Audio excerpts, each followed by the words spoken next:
हमारे देश के साधारण जो नागरिक हैं उनके दिमाग में एक वायरस घुस गया है। इस वायरस को आप सभी चिकित्सक निकाल सकते हैं अच्छे तरीके से। वो वायरस है कि जितनी महंगी दवा उतनी अच्छी, जितना महंगा ताकत का टॉनिक उतना अच्छा, जितना ज्यादा फीस ले डॉक्टर उतना अच्छा। ये गलत एक वायरस घुस गया हमारे देश के नागरिकों के मन कि ज्यादा फीस ले रहा है तो अच्छा डॉक्टर है, खूब दवाएं लिख रहा है, एक छोटी बीमारी के लिए 15-16 दवाएं लिख रहा है तो बहुत अच्छा डॉक्टर है, फिर ऊपर से इंजेक्शन ठोक दे तो और अच्छा डॉक्टर है। ये वायरस आप निकाल दीजिए। ये वायरस निकालने में आप बहुत बड़ी मदद कर सकते हैं। हमारे देश का साधारण गांव का गरीब आदमी, किसान, मजदूर जब डॉक्टर के पास जाता है, मैंने देखा डॉक्टर साहब इंजेक्शन लगा दो। अब डॉक्टर साहब मना कर रहे हैं कि इंजेक्शन की नहीं लगा दो, आप जरूरत नहीं है, फिर भी लगा दो, चाहे पानी का ही लगा दो आप, तो उसको मन में संतोष हो जाए। लेकिन वायरस ऐसा घुस गया। मेरी आपसे विनम्र प्रार्थना है कि मरीजों को आप सिर्फ चिकित्सा दे रहे हैं इतना ही नहीं है, मरीजों को थोड़ी शिक्षा भी दे दीजिए, उनको एजुकेट भी कर दीजिए तो बहुत बड़ा काम हो जाए। मुझे भारत में कई बार ऐसा लगता है कि भारत के मरीजों को चिकित्सा सेवाओं की जितनी जरूरत है उससे कई गुना ज्यादा हमारे देश के मरीजों को, साधारण नागरिकों को शिक्षा की जरूरत है, हेल्थ एजुकेशन की जरूरत है। हेल्थ फैसिलिटीज तो काफी कुछ हो गई हैं अब इस देश में, बहुत सारे चिकित्सालय हैं, बहुत सारे डॉक्टर हैं, बहुत सारी दवा की दुकानें हैं, लेकिन हेल्थ एजुकेशन के नाम पर इस देश में बड़ा शून्य है। और उसका एक प्रमाण मैं देना चाहता हूं। हमारे देश की सरकार ने पिछले साल एक आंकड़ा दिया जो बहुत दिल दहलाने वाला है। पिछले साल भारत देश में 50 लाख बच्चों की मौत हुई डायरिया से। भारत सरकार का कहना है डायरिया से 50 लाख बच्चे मर गए, और सरकार का कहना है कि एवरेज माने औसतन हर साल डायरिया से 50 लाख बच्चे मरते हैं। किसी साल 46 लाख होते हैं, किसी साल 54 लाख हो जाते हैं, किसी साल 52 लाख, किसी साल 48 लाख। पिछले कई वर्षों से ये एवरेज निकल रहा है कि 50 लाख बच्चे डायरिया से मरते। सभी चिकित्सक इस बात को बहुत गहराई से समझते हैं कि डायरिया बहुत जल्दी और आसानी से ठीक होने लायक बीमारी है, बस इसमें एजुकेशन की जरूरत है। शायद इसमें दवा की इतनी जरूरत नहीं है, लेकिन एजुकेशन की जरूरत है। और वो एजुकेशन साधारण सा, किसी भी गरीब आदमी को आप कह दो कि भैया डायरिया हो गया तुम्हारे बच्चे को, नींबू की शिकंजी बना लो, उसमें थोड़ा नमक डाल के बच्चे को 2-2 चम्मच पिलाते रहो 5-5, 7-7, 10-10 मिनट से, तो डायरिया तो ठीक होगा ही, बच्चा मरेगा भी नहीं। इतनी आसान बात है। परम पूजनीय स्वामी जी एक नुस्खा बताते हैं जिसको आप जरूर उपयोग करिए कि कच्चे दूध में नींबू निचोड़कर तुरंत पिला दीजिए फटने से पहले। एक खुराक में ही इतना गहरा असर आता है कि दवाओं की बिल्कुल जरूरत ही नहीं है। तो जिस देश में कच्चे दूध में नींबू निचोड़कर डायरिया ठीक होने की पूरी व्यवस्था हो और घर में नींबू की शिकंजी बनाकर नमक मिलाकर पिलाने की सबके पास सुविधा हो, उस देश में 50 लाख बच्चे हर साल मर जाएं डायरिया से, ये एक ही बात का प्रमाण है कि हमको हेल्थ फैसिलिटी नहीं, हेल्थ एजुकेशन की बहुत जरूरत है इस देश को।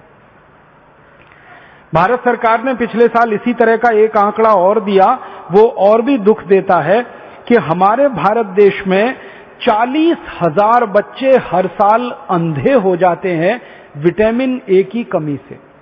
अब 40,000 बच्चे अगर हर साल अंधे हो रहे हों विटामिन ए की कमी से, तो इसमें शायद दवा की इतनी जरूरत नहीं जितनी एजुकेशन की जरूरत है। जिस भारत में गाजर पैदा होती हो, जिस भारत में भरपूर दूध पैदा होता हो, जिस भारत में दही हो, जिस भारत में पनीर हो, जिस भारत में मूंगफली हो, वहां के बच्चों को विटामिन ए की कमी हो जाए और वहां के बच्चे अंधे हो जाएं विटामिन ए की कमी से, और वो भी 1-2 नहीं 40,000। और इन आंकड़ों में ध्यान यही दीजिएगा कि सरकार के पास जो रिपोर्टेड केस हैं वो ये 40,000 बच्चों के अंधे होने के हैं प्रतिवर्ष के, या 50 लाख बच्चों के डायरिया के मरने के केसेस हैं, ये रिपोर्टेड केसेस हैं।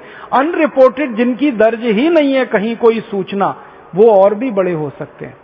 तो ये 2 आंकड़े पढ़कर तो मेरा दिल दहल गया कि जब भरपूर गाजर पैदा हो रही है और विटामिन ए की हर चीज इस देश में मिलती है, बहुत सारे देश हैं दुनिया में जहां गाजर नहीं हो सकती, बहुत सारे देश हैं जहां मूंगफली नहीं हो सकती, बहुत सारे देश हैं जहां दूध नहीं है क्योंकि जानवर नहीं है, बहुत सारे देश हैं जहां मक्खन नहीं है, दही नहीं है, पनीर नहीं है क्योंकि उनके यहाँ जानवरों की संख्या नहीं है। वहां पर विटामिन ए की कमी से हजारों बच्चे अंधे हो जाएं तो एक बार को समझ में आता है। भारत जैसे देश में जहां प्रचुर भंडार है, सस्ती कीमत पर विटामिन ए उपलब्ध है, वहां अगर हजारों बच्चे 40,000 अंधे हो जाएं तो ये बहुत दुख होता है, धक्का लगता है दिल को। आप इसमें बहुत बड़ी भूमिका निभा सकते हैं। इस तरह की जो समस्याएं हमारे देश में हैं, इनमें बहुत बड़ी भूमिका निभा सकते हैं। विटामिन सी की कमी हो जाए हमारे भारत देश में, तो आप जानते हैं कि इस देश में विटामिन सी का बहुत बड़ा स्रोत है आंवला, आसानी से उपलब्ध है, 10, 12, 15 रुपए किलो में आसानी से उपलब्ध है। जब सीजन आता है तब आप इसको इकट्ठा करके रख सकते हैं और इसको सालों साल इस्तेमाल कर सकते हैं। अपने पतंजलि योगपीठ की तरफ से तो आंवले के कई उत्पादन हैं, लेकिन लोग चाहें तो इसको अपने घर में ही तैयार करके हमेशा के लिए रख सकते हैं। इतना बड़ा स्रोत है विटामिन सी का। अब हमारे पास प्रकृति ने दिया, भगवान ने दिया, विटामिन ए के स्रोत हैं। विटामिन B12 की तो भारत में कभी कमी नहीं हो सकती, क्योंकि यहाँ के लोग जितने तरह की सब्जियां खाते हैं, जितने तरह के फल, मौसमी फल खाते हैं, सवाल ही नहीं उठता कि हमको विटामिन B12 कभी कमी हो जाए।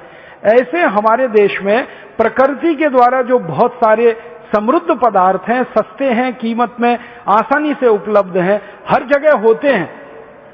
सबसे बड़ी बात है कि आंवला भारत में हर जगह आसानी से मिल जाता है, गाजर भारत में हर जगह आसानी से मिल जाती है, टमाटर हर जगह आसानी से मिल जाता है।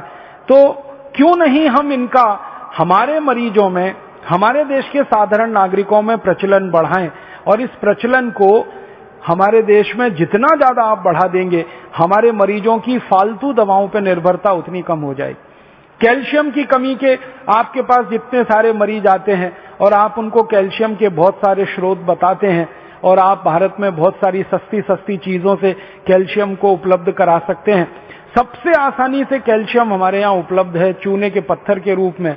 और चूने का पत्थर एक 50 पैसे का बाजार से खरीदो, पानी में डाल के उसको रखो तो इतना चूना बन जाता है कि साल, 2 साल, 5 साल, 10 साल हम बहुत आसानी से अपने कैल्शियम की पूरे परिवार की जरूरत कम कर सकते हैं।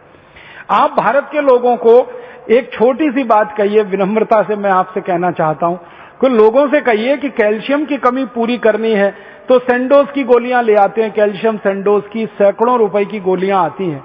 बेचारा गरीब आदमी तो सोच के ही परेशान हो जाता है, फिर उसका खर्चा बहुत बढ़ जाता है। माताओं को अक्सर गर्भावस्था के समय में कैल्शियम की गोलियां आप सब बताते हैं, तो उनको इतना ही कह दीजिए कि चूना खाओ, और लोगों से कहिए चूना लगाओ मत, किसी को चूना खाओ। चूना लगाने के लिए नहीं है, खाने के लिए है। ये चूना लगाने की जो आदत आ गई है हम में, अंग्रेजों से सीख सीख कर हमने चूना लगाना सीख लिया सबको। पहले कोई इस देश में किसी को चूना नहीं लगाता था, अंग्रेजों के आने के बाद हमने चूना लगाना सीख लिया। तो लोगों से कहिए चूना लगाओ मत, चूना खाओ। ये चूना खाने के लिए है। हाँ, बस इतना ही विनम्रता से कहिएगा कि तंबाकू के साथ मत खाओ। उसको खाना है तो दही में डाल के खाओ, उसको खाना है तो दाल में डाल के खाओ, उसको पीना है तो पानी में डाल के पियो। मामूली सी मात्रा जीरे के दाने के बराबर, गेहूं के दाने के बराबर दही में, नहीं तो दाल में, नहीं तो सब्जी में, नहीं तो पानी में आसानी से खाया जा सकता है। और बहुत बड़ा कैल्शियम का स्रोत है। भगवान ने इतना बड़ा कैल्शियम का स्रोत इस देश को दिया है, शायद ही किसी देश में होगा। वो चूने का पत्थर ही है जिससे हम सीमेंट बना रहे हैं, वो चूने का पत्थर ही है जो 20 तरह के उद्योग में जा रहा है।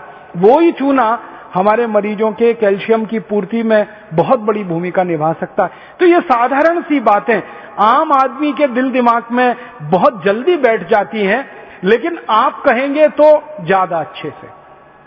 कोई दूसरा कहेगा ना तो कुतर्क करेगा, तुम क्या डॉक्टर हो, तुमको क्या मालूम है। लेकिन जब कोई डॉक्टर उसको कह रहा है तो बहुत गहराई से, एक तो परंपरा से आई हुई है बात, चूना उसके दादाजी खाते थे, दादाजी के दादाजी खाते थे, वो भी खाते थे, देखा है उसने।